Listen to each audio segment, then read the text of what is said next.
Hello বন্ধুরা, আজকে বানালাম তন্দুরি চিকেন পপকর্ন। সেই রেসিপিটাই তোমাদের সঙ্গে শেয়ার করলাম। প্রথমেই তন্দুরি মশলা রেডি করে নিয়েছি। তার জন্য আমি এখানে নিয়েছি গোটা জিরে, গোটা ধনে, গোটা গোলমরিচ, গোটা গরম মশলা, তেজপাতা আর শুকনো লঙ্কা।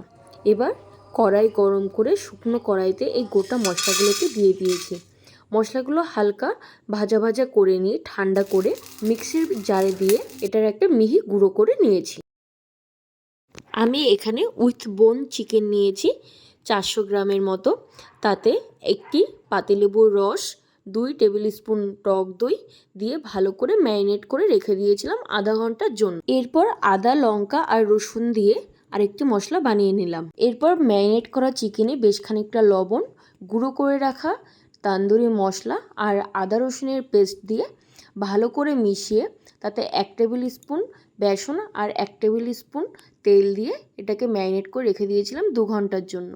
ম্যারিনেশন হয়ে যাওয়ার পর আরেকটি পাত্রে ময়দা নিয়ে তাতে চিকেনগুলোকে ভালো করে কোটিং করে ঠান্ডা জলে ডুবিয়ে সেকেন্ড কোট করে নিলাম। এই যে সবগুলো কোটিং রেডি। এবার কড়াইতে তেল গরম করে তাতে চিকেন পকোড়াগুলোকে খুব সুন্দর করে লাল লাল করে ভেজে তুলে নিলাম।